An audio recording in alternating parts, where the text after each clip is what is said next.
There we go. Good afternoon, everybody. It is Friday, so you know what that means. Welcome to the Well Dressed Brand TV show. I'm your host, Toy Sweeney. I am so excited about our guest today. I know I say that every Friday, but I'm always excited because, I try to find the most exceptional women helping other exceptional women. And today is another day where we get to speak to our guest today, who I stalked all over the gram and on TikTok. And I needed her on the show because we just need her in our lives. So this is what we're doing today. So today I want you guys to welcome in Dr.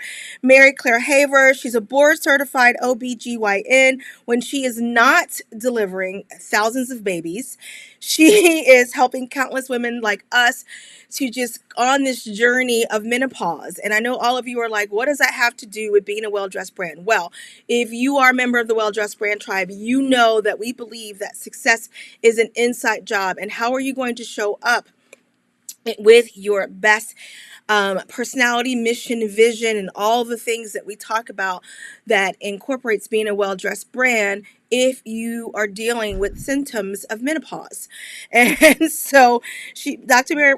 Mary Claire, I keep wanting to call you Marie, I apologize. Dr. Haver is helping us today. When she's not doing that, she's an entrepreneur, she's a mom, and she is the author of the book, The Galveston Diet, which we will be talking about today. Now, for those of you who are on the Color of the Month email, you know we're talking about the color ivory today, but in that email, you have already on April 1st received a link to this book. So I hope you had an opportunity to pick it up because I told you she's coming and you need this in your life. And so I've already gotten a couple of emails saying I'm excited to pick this book up. I'm excited for this conversation.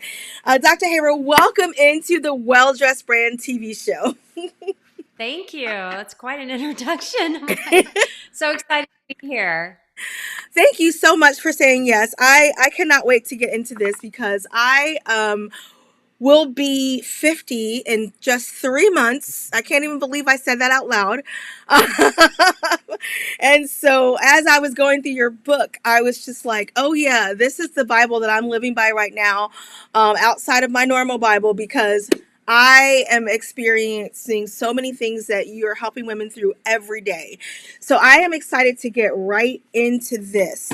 The first thing I want to talk about is that you have had you were experiencing different things with menopause on your own journey. Can you describe to us what the phases of menopause is for those who don't even know what it is? Can you talk to us about what that is, and then we'll go into what inspired you to write the book?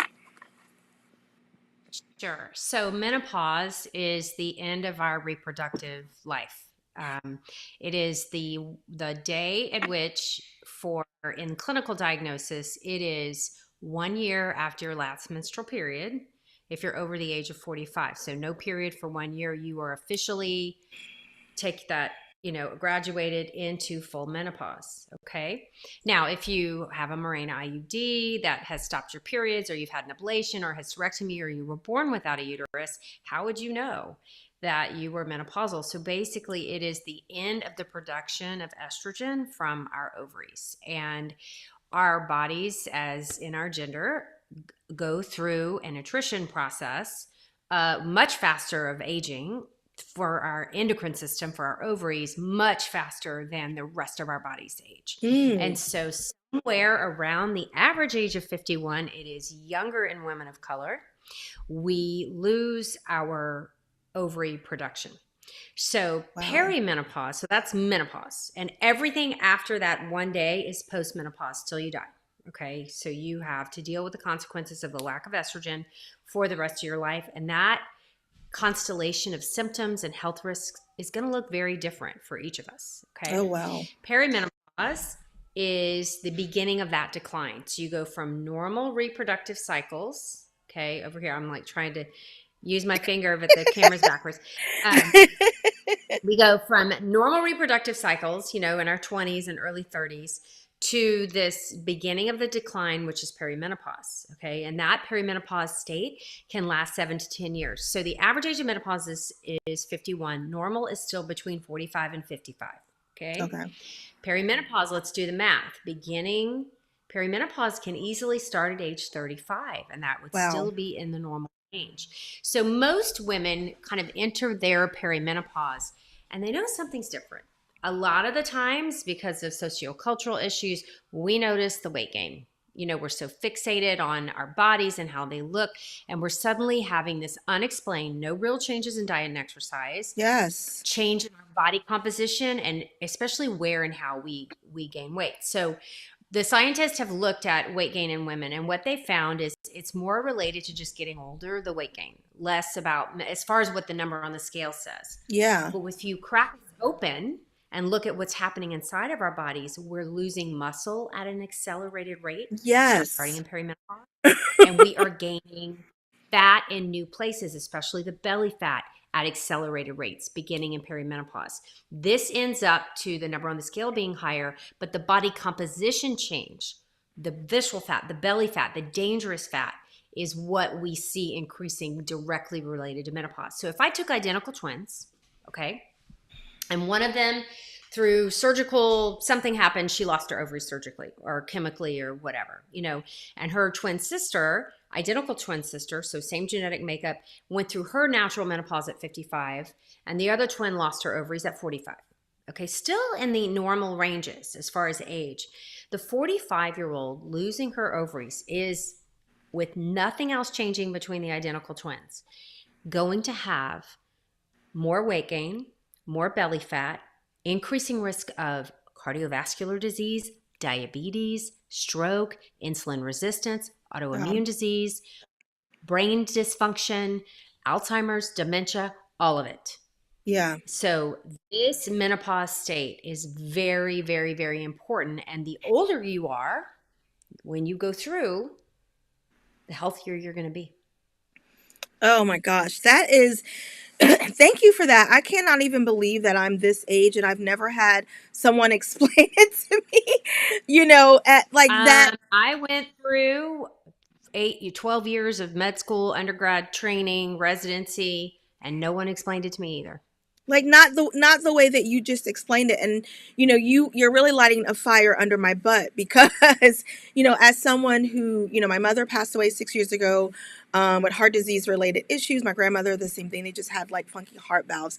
So in addition to that going on, and going through all this menopause stuff that I'm experiencing, in addition to having rheumatoid arthritis and Sjogren's disease, I've experienced everything that you just said with the loss of the muscle and the visceral fat. And like all of a sudden, I said to my husband, I'm like, you see me, I'm not eating. Like, it's not that I'm eating Yeah. cheeseburgers every day. Like, what happened to my body and why do I look like I'm 15 months pregnant? Like, and I can't get it off, And so that was another reason that I was excited to get the Galveston diet because your book has been helping me.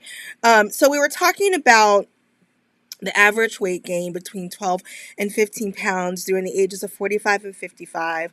As you were talking about that, I want to take you guys a quick commercial break. And when we come back, I want to talk about some things that you cover. You just covered some of the stuff in chapter 2, but I want to get into this hormones and this check-in and what we can start to do about that. So we are going to take a quick break, 30 seconds, to hear a word from our sponsor, Slice Products. This is great ceramic plates, great for if you're moving or unpacking or you have an elderly parent. Anything from opening mail to kitchen tools. It's designed to cut through everything except for you. So great for if you are a mom with young kids as well. We will be right back.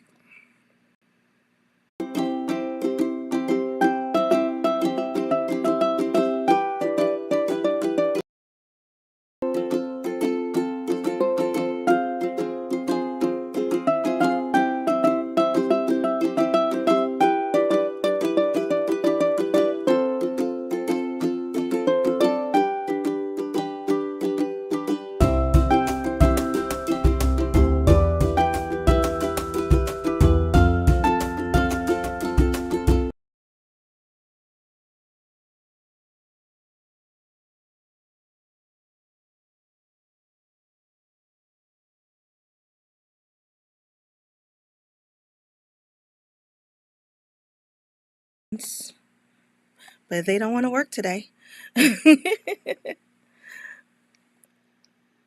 All right. This is why we love live. All right, I'm going to do this manually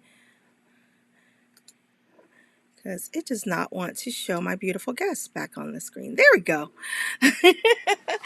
Okay, so to jump right back into it. So now that we know what menopause is, we've talked about, the weight gain, some of the drops in estrogen. What's our next step? Like once we kind of know, okay, we're dealing with some of these symptoms, right? There's so What many symptoms besides weight gain as well, right? So there's the hot flashes that you talk about in the book, hair loss. I'm not ready to experience that. No, ma'am. Let's go through some of these: insomnia, memory loss, brain fog, check and double check, um, sexual changes, mood changes, check, panic attacks, a heightened sense of anxiety. I have so many friends that were talking about that, dry skin, breast pain, palpitations, check to all of those. Rage. I had a friend that called me a couple months back and she's like, I'm so angry, like all the time, and I just don't know what it is. And I said, did you get your hormones checked? She's like, I've gotten them checked. Everything keeps coming back normal. I don't know what to do.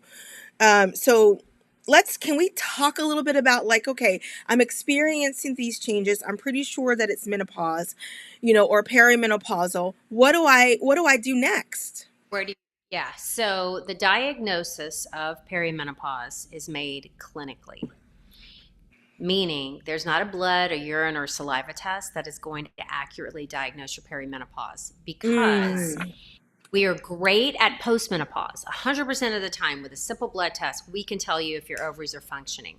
During the perimenopausal process, your hormones fluctuate so wildly that a one-time blood test or a day's worth of urine or saliva are rarely going to be diagnostic, and they're mm, very expensive and not covered by insurance. So I really advise against it.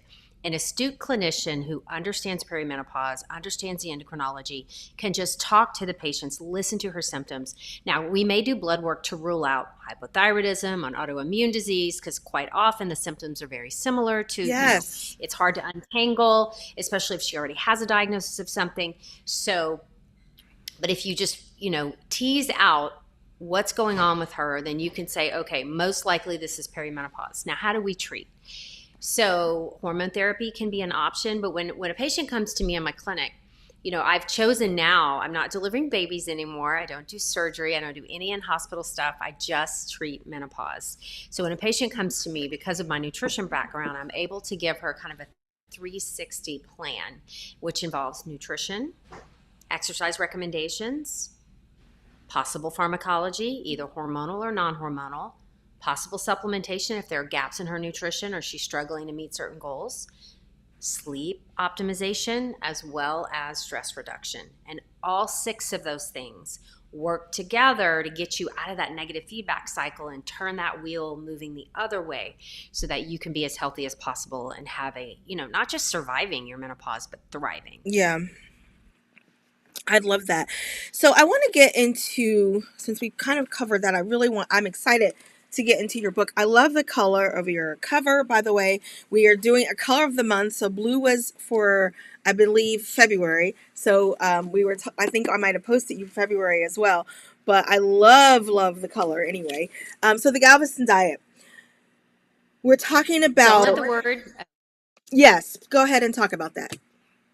So don't let the word diet fool you. Diet and medicine. I started this as a prescription for my patients. And so who were all, not all, but like 80, 90%, their biggest pain point when they came to my office was the unexplained weight gain. That is what was distressing them. That's what they wanted to talk about. And I knew menopause was related, but I was just diving into the science of what the new information was saying. And so I was trying to come up, and everyone was working out and everyone was counting calories. And that is what I recommended for 20 years. I mean, honestly, before I really re educated myself and went back to school to learn nutrition, I was a terrible menopause provider. I was that doctor who sadly was saying work out more, eat less. Just knuckle through it. We only give hormones if there's no other way for you to survive. All the things that I had been taught which had really been walked back through studies, but I just didn't have the time, the inclination. Like the American Board of OB-GYN was not putting those articles in front of me, and so menopause care and menopause education in our residency programs takes up maybe 3-5% of our training, when a third of all women are in some phase of their menopause at any Wow. time.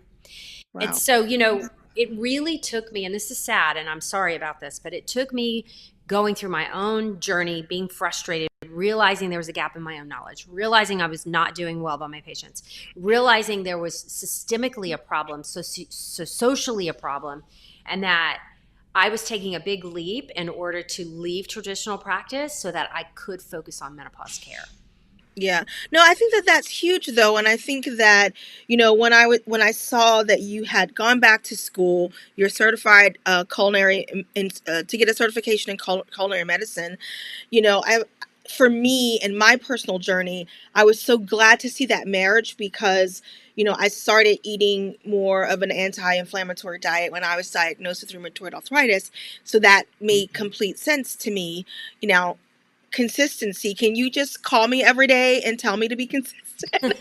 Yeah. No, no, you don't want to I do need to that. call myself. It is. I do live in Texas, and my biggest challenge is Mexican food. Oh, It's the we went out. chips. I love the Oh, it is. chips. Yeah. Oh, there's so we just went to out to last night. We went to my husband and I went on a quick little date night while our son was at theater, and we were talking about how we miss Texas and the Mexican food because upstate New York is not known for Mexican food. We found a decent restaurant last night, but every single time I'm like, it's still not Texas.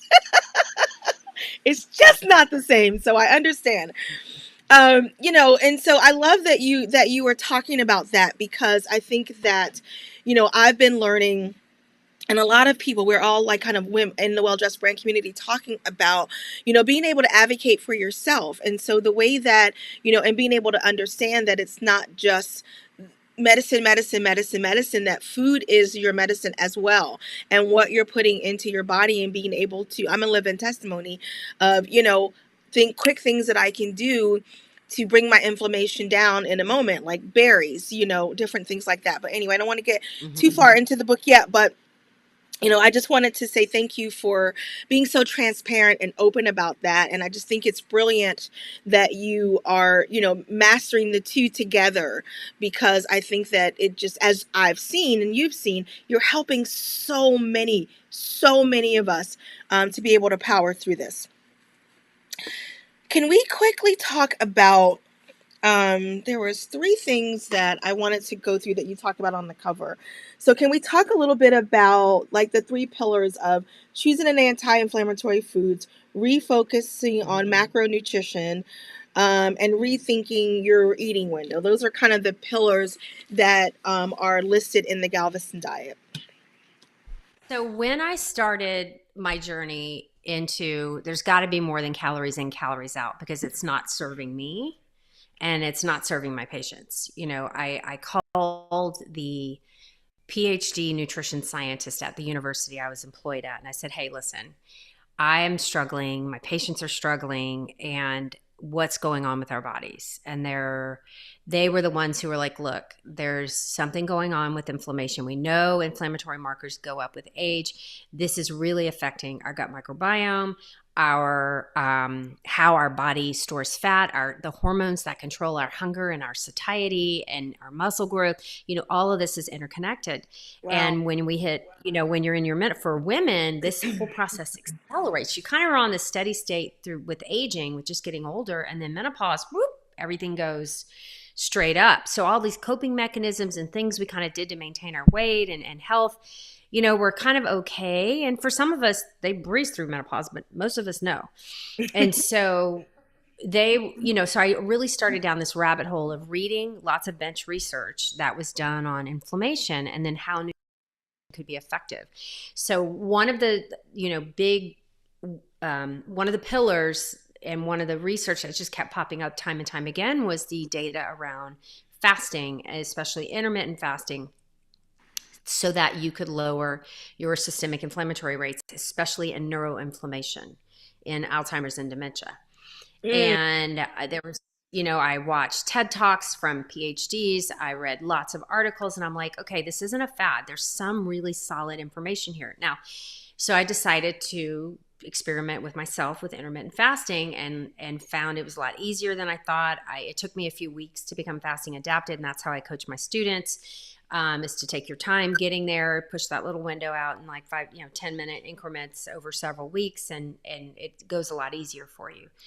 And realizing that it might trigger an eating disorder, certainly if you're hypoglycemic. It's not for everyone, but the majority of people can do it safely. And there's some really nice health benefits there. Is it a great way to lose weight by itself? No.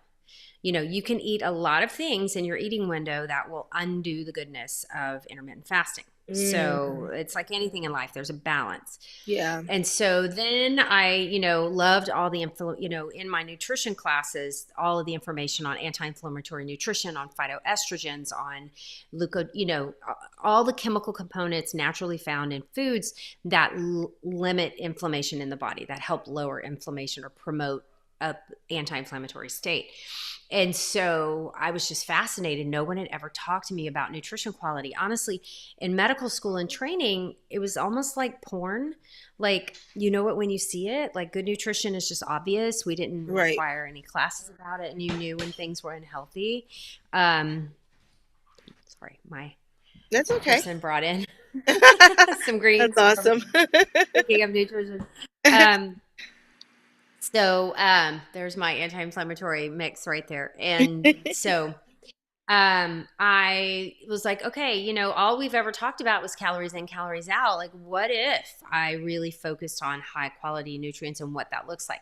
So that's the second pillar. The third pillar was looking at macro and micronutrients and the importance of like magnesium and fiber and calcium and, omega-3 fatty acids and how they interact with our bodies. And when we have enough of those on board, or even using them medicinally, meaning super physiologic doses, what that could mean to us and our health and our inflammation levels. So I put all these three together, and then they worked synergistically. They worked great Wow. for me, for my patients. And then my patients started telling people, my girlfriends wanted to do it. I shared it on social media, and that's when the whole thing exploded.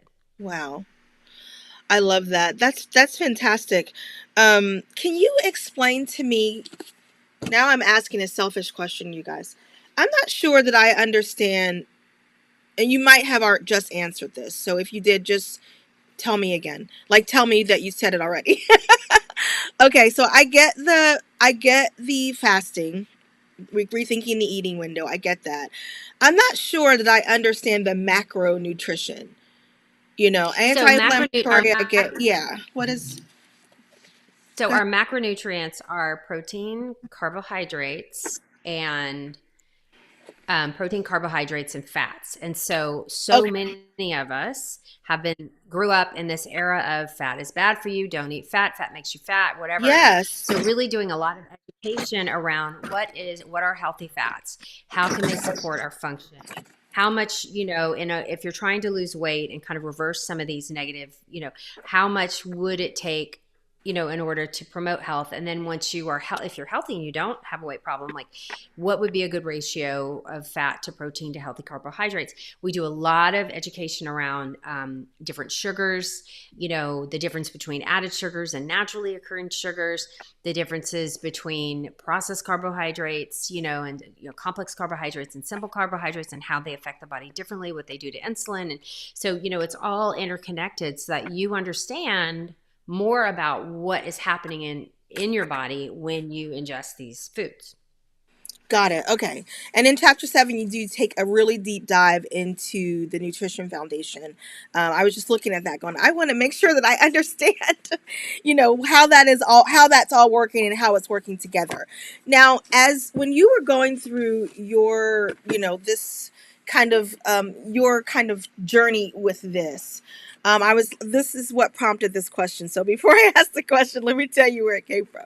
My husband was resharing the post that I said when I said Dr. Haver's coming on the show, and he's like, "But then I saw what it was about, and I was like, oh man, you know." And so, and my husband was forced to listen to so many of your Instagrams. today is we had to go and get blood work this morning, so we went together. And I was sitting there listening to going through your Instagram, and you were talking about that. I was cracking up because I was like, uh huh, I understand. But I appreciate you saying that because I think that one of the things, as I'm, helping primarily C-suite executives or entrepreneurs and founders kind of create their personal brand, and a lot of them are in that age of 45 and 55. And so, what I was thinking about as I was reading your book and then having my own journey and hearing more about yours is that, this impacts the way that you get dressed, because, you have to know how to dress that body because it's different, but also being able to kind of live through, breathe through the hot flashes if that's something that you're dealing with, the night sweats. There's so many things that we kind of joke about in my friend group, like, oh, I'm at the age where I sleep with a fan on.